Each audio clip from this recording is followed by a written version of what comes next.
Tidak ditemukan adanya gesekan atau ketegangan dalam pembicaraan antara Inter Milan dan Carlos Augusto mengenai perpanjangan kontrak. Hal ini diungkapkan oleh jurnalis Matteo Moretto melalui kanal YouTube milik Fabrizio Romano. Bek sayap asal Brasil tersebut, yang tampil baik di bawah asuhan Simone Inzaghi maupun pada musim ini bersama Christian Cifu, mengaku merasa nyaman di Milan.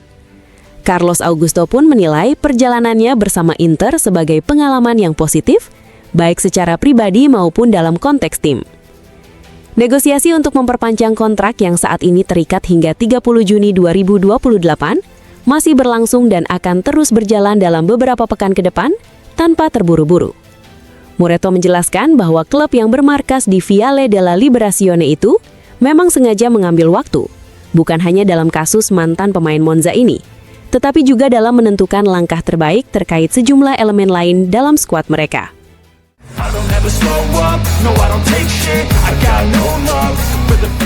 Asosiasi Wasit Italia, AIA, telah resmi mengumumkan penunjukan wasit untuk pertandingan pekan ke-38 Serie A dengan menetapkan Kevin Bonassina sebagai pemimpin pertandingan dalam laga Bologna melawan Inter Milan.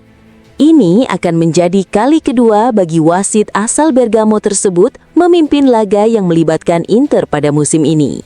Sebelumnya, Bonassina telah memimpin pertandingan di San Siro antara Inter dan Parma pada 3 Mei lalu, di mana kemenangan yang dicetak melalui gol Thuram dan Mkhitaryan kala itu sekaligus mengunci gelar Scudetto bagi tim asuhan Christian Cifu secara matematis.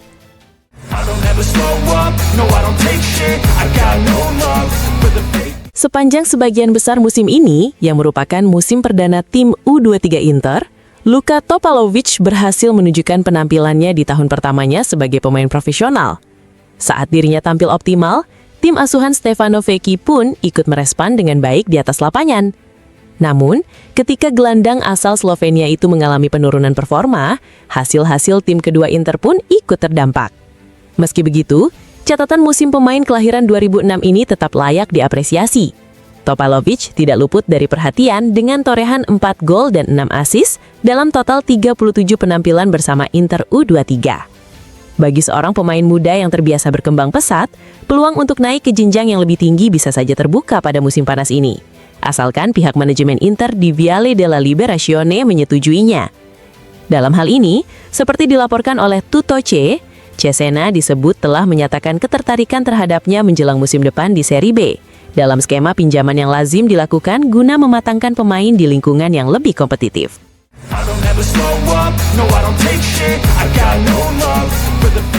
Inter Milan bersiap kembali melancarkan upaya untuk mendapatkan Manu Kone setelah gagal di musim panas lalu. Kali ini, seperti dilansir Gazzetta.id, Inter akan mendatangi Roma dengan membawa tawaran yang lebih menarik, yakni menjadikan Davide Fratesi sebagai bagian dari kesepakatan guna menekan angka yang diminta pihak Roma. Roma sendiri, sebagaimana dicatat oleh Gazzetta, diharuskan mencatatkan keuntungan transfer yang signifikan sebelum 30 Juni demi memenuhi kewajiban dalam perjanjian settlement yang telah ditandatangani bersama UEFA terkait financial fair play. Di antara pemain yang paling mungkin dijual, salah satunya karena daya tarik dan nilai pasarnya, adalah gelandang asal Prancis tersebut.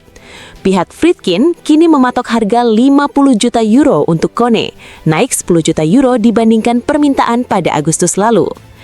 Disinilah peran Fratesi, mantan gelandang Sassuolo itu, menjadi krusial.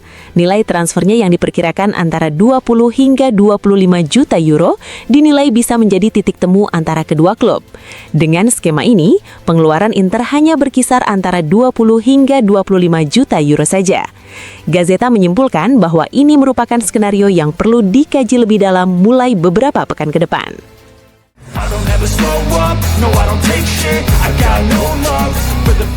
Kabar terbaru datang dari sesi latihan Inter Milan hari ini. Davide Fratesi menjalani latihan secara terpisah dengan program khusus, sehingga kehadirannya dalam pertandingan melawan Bologna pun terancam. Fratesi bukan satu-satunya yang absen hari ini di Arena Civica. Dalam sesi latihan tersebut, beberapa pemain penting juga tidak terlihat di lapangan, di antaranya Manuel Akanji, Denzel Dumfries, dan Marcus Thuram. Selain mereka, Hakan Çalhanoğlu juga tidak hadir. Seperti yang telah dikonfirmasi kemarin oleh pelatih timnas Turki Vincenzo Montella, gelandang tersebut telah mendapat izin dari klub untuk terbang lebih awal ke Istanbul guna mempersiapkan diri bersama timnas dalam ajang Piala Dunia.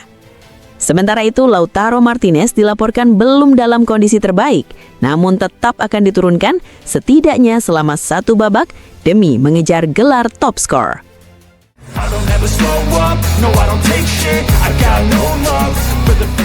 Nama Nico Paz sudah sejak lama masuk dalam pantauan Inter Milan, meski saat ini belum menjadi prioritas nyata di pasar transfer.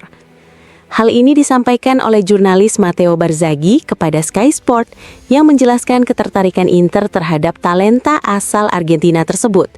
Bukan pemain yang mirip Nico Paz yang diminati, melainkan Nico Paz itu sendiri.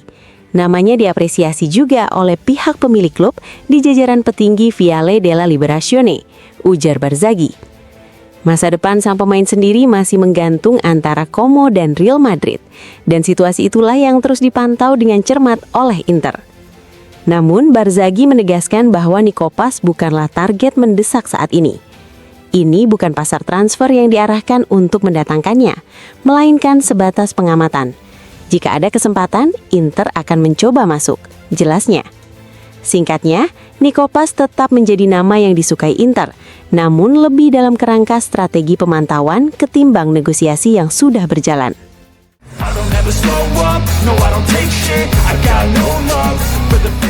Nama Milton Delgado, gelandang kelahiran 2005 milik Boca Juniors, mulai menarik perhatian sejumlah klub Eropa.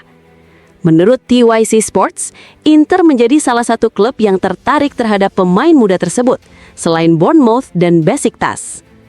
Saat ini, situasinya masih berada pada tahap pemantauan awal dan belum ada perkembangan yang mengarah pada negosiasi konkret.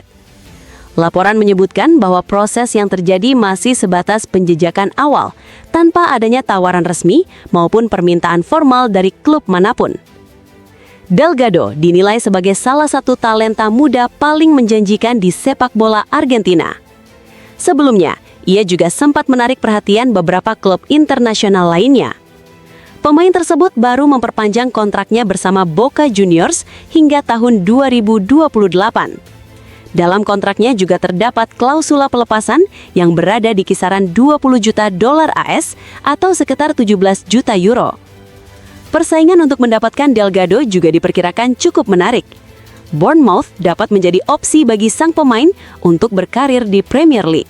Sementara Besiktas berpotensi memberikan kesempatan bermain yang lebih besar meski berada di lingkungan kompetisi yang berbeda. Bagi Inter, ketertarikan terhadap Delgado lebih mengarah pada investasi jangka menengah yang akan dipertimbangkan sebagai langkah untuk masa depan.